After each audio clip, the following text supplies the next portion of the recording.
British Columbia MP and NDP Transportation critic Taylor Bachrach has decided to take a trip across the country on Canada's Via Rail from Toronto all the way to his home of Smithers in British Columbia. Reason he's doing it is to demonstrate the lack of continuity and fluidity for passengers who use the rail line to travel across the country. It has been a theme on this program over the years when we do our In Transit segment, just how bad commuter rail is in the country. He wants to change that. He's introduced his Rail Passenger Priority Act to the House of Commons this week in hopes of changing how the system works for passengers. Mr. Bachrach, welcome to the program.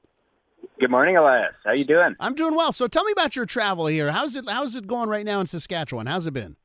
Well, it's going pretty smoothly. We're trundling along across the prairie. We're coming up to a little town called Zelma, if my Google map is correct. And this trip takes about 4.5 days from Toronto to Vancouver. So, and that's where we begin, right? 4.5 days. It seems incredibly long. Could it be shorter, Taylor? Well, it could. And in fact, it used to be shorter. Go back a few decades, and this trip took 3.5 days. So in some ways, we're going backwards.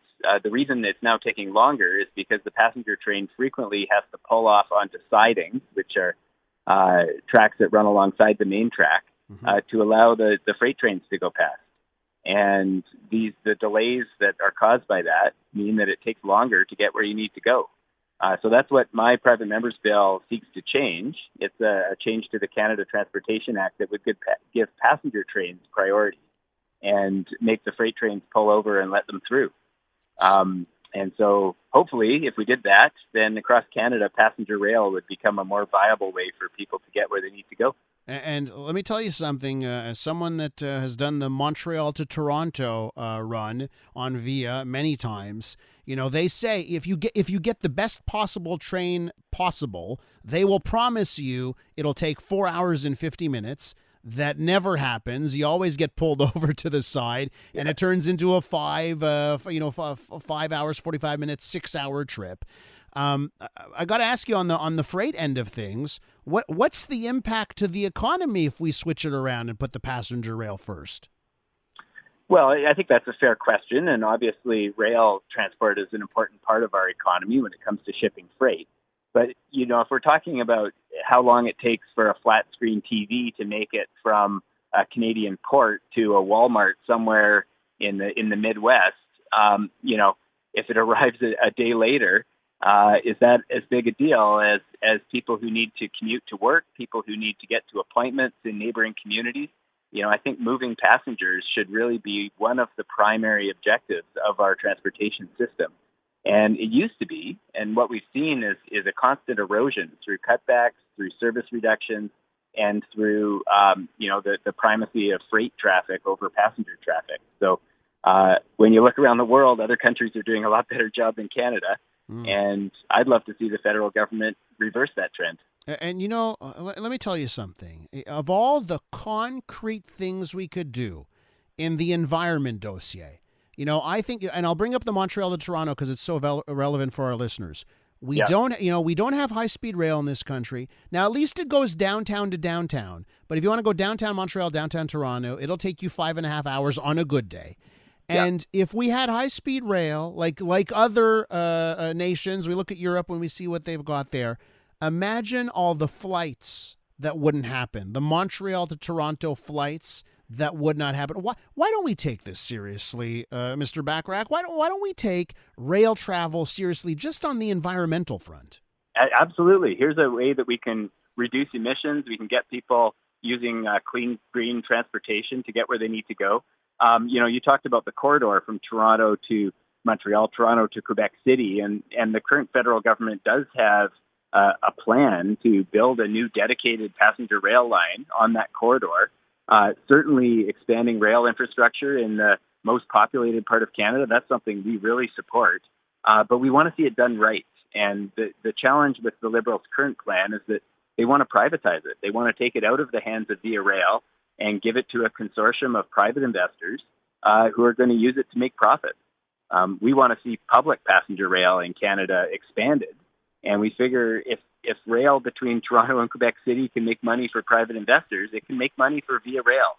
And Via Rail could use that money to improve its service right across Canada.